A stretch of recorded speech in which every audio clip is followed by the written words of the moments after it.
Assalamualaikum warahmatullahi wabarakatuh. Selamat pagi anak-anak. Kita bertemu lagi dengan pelajaran matematika pada hari ini. Setelah 2 minggu kita libur karena merayakan Hari Raya Idul Fitri. Sebelumnya Ibu mengucapkan selamat Hari Raya Idul Fitri, minal aizin faizin, mohon maaf lahir dan batin. Oke, pada pertemuan hari ini kita akan membahas bab baru, yaitu tentang statistika. Ini adalah materi terakhir sebelum kalian melaksanakan ujian semester nanti pada minggu depan. Oke, Ibu mulai ya. Hari ini kita akan membahas materi statistika.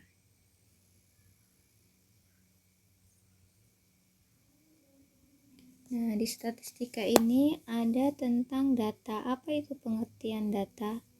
Data adalah seluruh keterangan, informasi, atau fakta tentang suatu permasalahan. Nah, berdasarkan jenisnya, data dibedakan itu menjadi dua, yaitu data kualitatif dan data kuantitatif. Apa itu perbedaan antara kualitatif dan kuantitatif? Nah, ini penjelasannya. Data kualitatif adalah data yang menggambarkan keadaan objek yang dimaksud atau berupa deskripsi, misalnya data golongan darah, data pekerjaan orang tua siswa, dan sebagainya. Sedangkan data kuantitatif adalah data yang berupa bilangan atau nilai tertentu, misalnya jumlah siswa, nilai siswa, tinggi atau berat badan siswa, dan sebagainya. Jadi intinya adalah jika data kualitatif itu berupa deskripsi atau datanya berbentuk kalimat, sedangkan untuk data kuantitatif itu datanya berupa nilai. Nah, itu adalah perbedaan antara data kualitatif dan kuantitatif.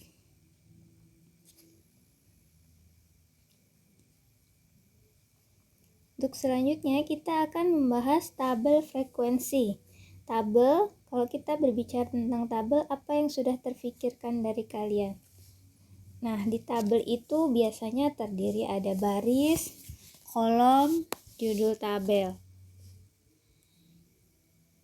Nah, sekarang kita akan membuat tabel frekuensi. Sebelum kita membuat tabel frekuensi, tentu ada data yang harus kita buat ke dalam tabel frekuensi. Nah, contohnya di sini adalah diketahui data nilai ulangan dari 44 siswa kelas 7 sebagai berikut. Nah, ini adalah datanya. Ini adalah data dari nilai ulangan kelas 7. Nah, dari data ini, dari data di atas, kita diminta membuat tabel distribusi frekuensi. Apa langkahnya? Nah, yang pertama, langkah-langkah membuat tabel frekuensi. Yang pertama adalah kita harus menentukan jangkauan data. Apa itu jangkauan data? Jangkauan data adalah data terbesar dikurangi dengan data terkecil. Kita lihat dari data nilai ulangan tadi. Mana nilai yang terbesar dari data itu? Nah, dari sini nilai yang terbesar adalah 9. Sedangkan nilai yang terkecil adalah 3. Maka jangkauannya adalah 9 dikurang 3. Hasilnya sama dengan 6. Nah, banyaknya jangkauan ini untuk menentukan jumlah baris. Tadi jangkauannya adalah 6. Maka jumlah barisnya adalah kita tambah 1. Berarti 6 ditambah 1. Berarti sama dengan 7. Jadi untuk tabel kita jumlah barisnya terdiri dari 7 baris. Langkah yang kedua adalah kita akan membuat kolom. Kolom itu di sini ada 3 kolom. Untuk apa aja kolomnya? Yaitu untuk nilai, turus, dan frekuensi. Nah, sebelum kita lanjutkan untuk membuat tabel frekuensi, ada yang tahu apa itu frekuensi? Frekuensi itu adalah jumlah datanya. Datanya ada berapa? Itu namanya frekuensi. Nah, langkah ketiga yaitu adalah tulislah nilai 3 sampai 9 pada kolom nilai. Kenapa 3 sampai 9? Karena tadi adalah data terkecilnya adalah 3 dan data maksimalnya atau data terbesarnya adalah 9. Maka di kolom nilai kita isikan nilai 3 sampai dengan 9 secara berurutan. Yang keempat yaitu pindahkan data di atas ke dalam tabel satu persatu menggunakan turus. Ada yang tahu turus? Turus itu adalah garis lurus. Nah, yang dimaksud turus itu hanyalah garis lurus seperti ini. Jadi nanti setiap ada data kita masukkan. Pertama menggunakan turus, baru nanti selanjutnya kita hitung frekuensinya ada berapa. Yang kelima adalah tulislah banyak turus setiap baris pada kolom frekuensi. Kalau turusnya atau jumlah garisnya ada 10, berarti frekuensinya ada jumlahnya 10. Jika turusnya atau garisnya ada 8, berarti frekuensinya adalah 8. Oke, kita mulai membuat tabel frekuensi. Nah, ini adalah data yang tadi, data nilai ulangan siswa. Nih. Yang pertama datanya kita membuat nih, sudah ada 3 kolom, yaitu terdiri dari nilai, turus, dan frekuensi. Barisnya kita isi nilainya dari 3 sampai 9 secara berurutan. Nah, kemudian cara membuatnya yang pertama di sini adalah datanya 5. Nah, berarti di baris 5 yang nilai 5 kita beri turus 1, kita garis 1. Terus selanjutnya adalah 6, berarti yang dinilai 6 kita garis lagi 1. Terus yang ketiga adalah 7. Nah, lanjut kita di yang ketujuh kita garis 1 lagi, 1 garis, dan seterusnya sampai data yang terakhir adalah di sini. Nah, catatannya setiap kita sudah membuat 4 garis, misal nih angka 5 sudah ada 4 garis. Nah, ada data satu lagi 5. Kita tidak membuat garis satu lagi di sini, ini salah. Tapi dari 4 ini kita beri tanda seperti ini. Nah, ini menunjukkan bahwa frekuensinya adalah 5. Tahu misalkan nilai 6. Nih, nanti 5 sama lagi 6. Sudah ada 4 turusnya atau 4 garisnya. Nah, ada data satu lagi yang nilainya 6. Kita tidak perlu membuat satu garis di sampingnya lagi, tapi dari 4 ini kita beri garis seperti ini. Misalnya, jadi yang benar adalah ini. Ini berarti maksudnya dia frekuensinya adalah 5. Jadi untuk tanda setiap yang sudah diberi garis miring seperti ini itu artinya 5. Nah, dari data yang ada kita sudah memperoleh nih seperti ini 3 garisnya. Nah, ternyata ini 3-nya ada 4. Nah, berarti makanya di sininya adalah 4. Nih 4, tapi nah turusnya ada 4 garis terus dicoret. Maka berarti itu frekuensinya adalah 5. Untuk nilai 5, nih ada 4 garis terus dicoret, berarti yang ini nilainya 5, yang ini garisnya ada berapa? 1, 2, 3, 4, berarti 5 tambah 4. Berarti yang untuk nilai 5 frekuensinya ada 9. Selanjutnya untuk 6. 6 di sini ada yang bergaris miring adalah 2, berarti 5 ditambah 5 10. Sisanya ini garisnya adalah 3, berarti 10 tambah 3, frekuensinya adalah 13. Nah, itu dan seterusnya hingga nilai yang 9. Nah, itu adalah contoh dari tabel frekuensi. Nah, ini ada contoh soal. Diketahui jumlah siswa laki-laki dan perempuan kelas 7 di SMP Tunas Bangsa sebagai berikut. Kelas 7A terdiri dari 21 siswa laki-laki dan 16 siswa perempuan. Kelas 7B terdiri dari 19 laki-laki dan 20 perempuan. Kelas 7C terdiri atas 23 laki-laki dan 17 siswa perempuan. Nah, buatlah tabel frekuensi dari keterangan di atas. Oh, masih ada. Kelas 7D terdiri dari 20 siswa laki-laki dan 19 siswa perempuan. Tabel frekuensinya. Pertama kita bikin kolom. Ada 3 kolom, yaitu yang terdiri untuk judulnya ada kelas, ada siswa laki-laki dan siswa perempuan. Nah, di sini ada berapa jenisnya? Ada 4, ada kelas 7A, 7B, 7C, dan 7D. Di sini 7A, 7B, 7C, dan 7D. Ini untuk jumlah laki-laki dan ini untuk jumlah perempuan. Kelas 7A. Kelas 7A tadi 21-nya laki-laki, 16 perempuan. Jadi kelas 7A. Ini 21 laki-laki, 16 perempuan. Dan untuk 7B, 19 laki-laki, 20 perempuan. Di sini 19-nya di sini untuk laki-laki, 20-nya untuk perempuan. Kelas 7C. 7C adalah 23 laki-laki dan 17 perempuan. 7C 23 laki-laki, 17 perempuan. 7D 20 laki-laki dan 19 perempuan di sini. 7D 20-nya laki-laki, 19-nya perempuan. Nah, itu adalah contoh soal untuk membuat tabel frekuensi. Ini tidak perlu membuat terus karena jumlahnya sudah diketahui. Jadi kita tinggal memasukkannya ke dalam bentuk tabel.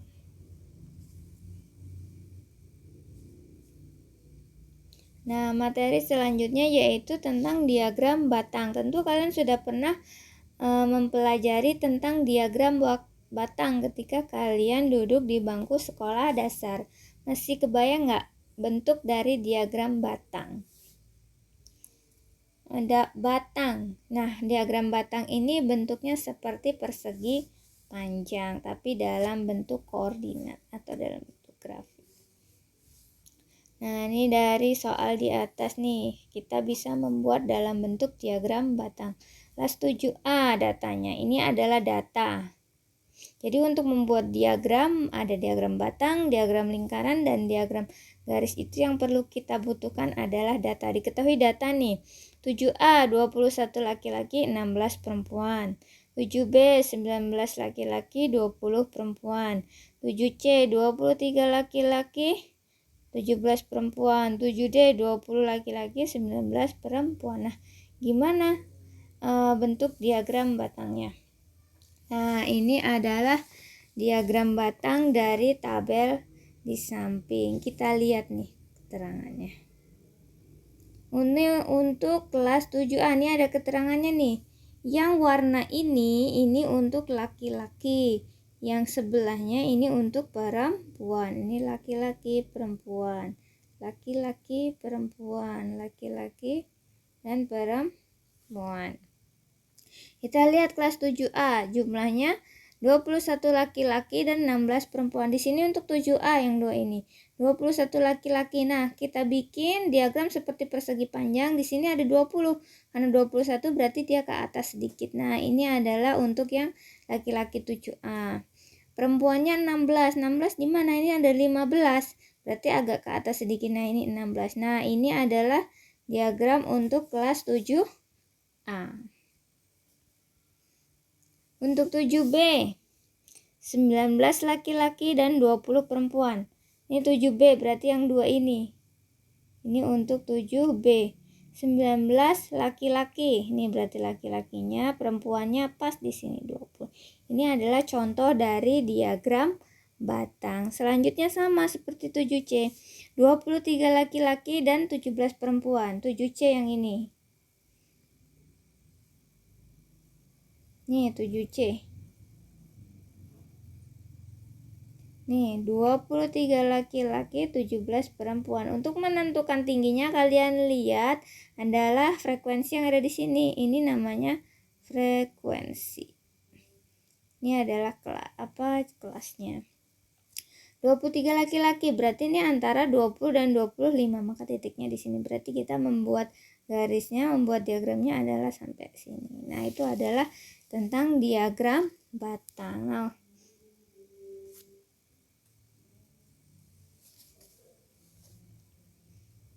Selanjutnya yaitu diagram garis. Apa bedanya diagram batang dengan diagram garis? Kalau diagram batang itu berbentuk batangan seperti persegi panjang. Kalau garis hanya berbentuk garis saja. Nah, datanya diketahui data jumlah pengunjung perpustakaan. Ini ada hari, ada jumlahnya.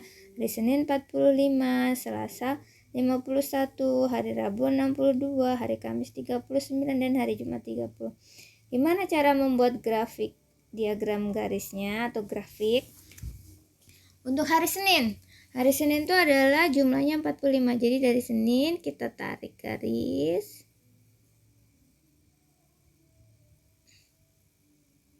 Garis nih Senin ke 45. Nih kita hubungkan titik ini. 45 kira-kira di sini. Kita beri tanda seperti ini.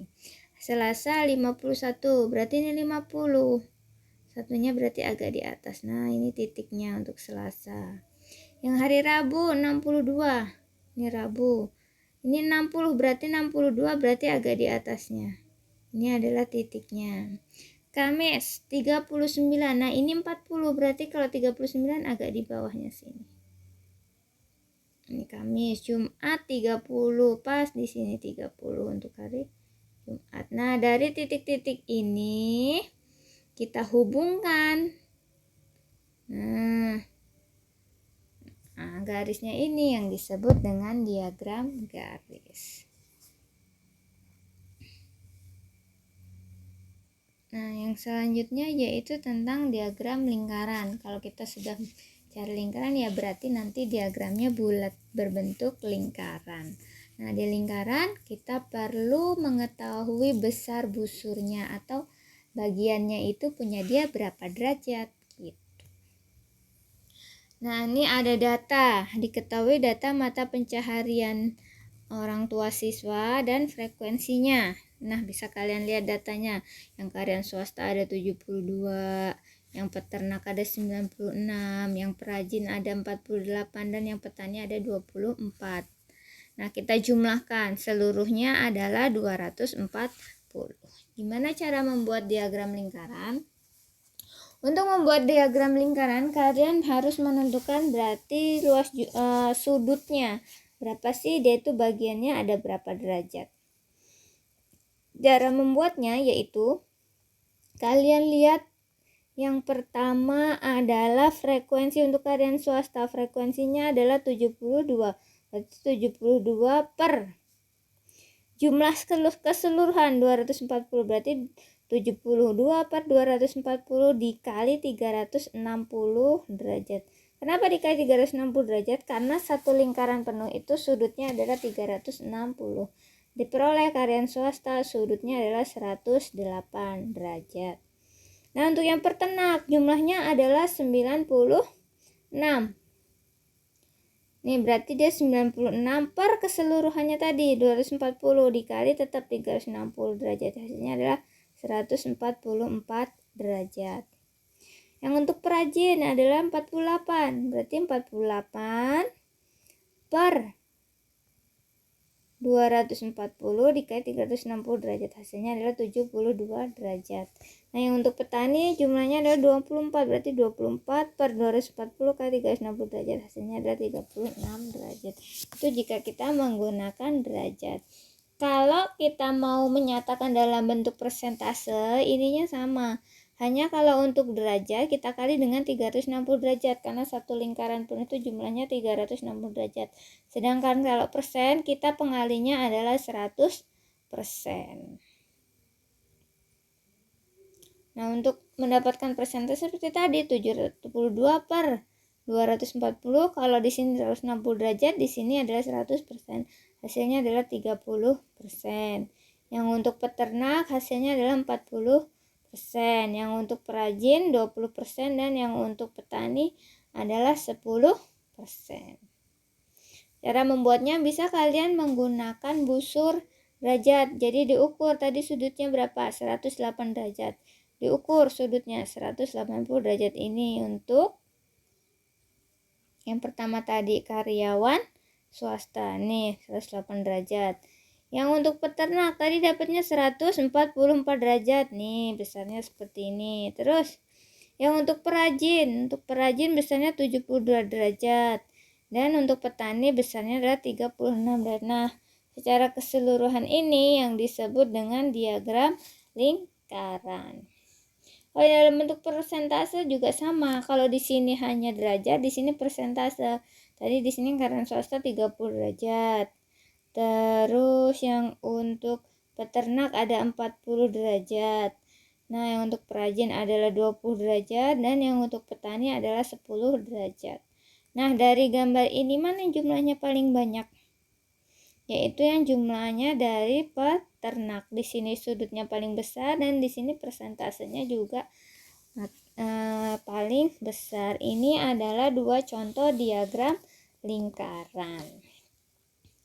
Nah, demikianlah materi statistika yang Ibu sampaikan. Semoga kalian memahami apa yang Ibu sampaikan. Nah, ini adalah materi terakhir sebelum kalian menghadapi ujian semester genap atau penilaian akhir tahun. Nah, untuk tugasnya Ibu minta kalian cari 10 data tentang berat badan orang yang ada di sekitar kalian.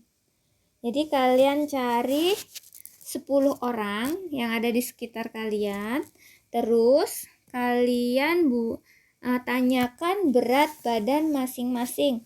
Kemudian dari data itu kalian buat tabel frekuensinya, diagram batang, diagram garis, dan diagram lingkaran. Enggak usah. Jadi data yang udah kalian dapat itu kalian buat ke dalam diagram batang dan diagram garis. Jika sudah selesai, kalian foto hasilnya kemudian kirim ke Ibu. Dikirimnya tidak lewat grup, tapi kalian bisa WA pribadi ke Ibu. Ibu tunggu sampai nanti sore. Nah, demikianlah materi statistika. Ini adalah materi terakhir di kelas 7. Semoga kalian belajar dan tetap belajar untuk menghadapi penilaian akhir tahun. Nah, semoga nanti di rapot kalian nilainya juga bagus-bagus. Nah, demikianlah materi untuk hari ini. Tetap semangat belajar ya. Semoga sukses nanti untuk UASnya dan kalian semua bisa naik ke kelas 8. Nah, Ibu Airi, wassalamualaikum warahmatullahi wabarakatuh.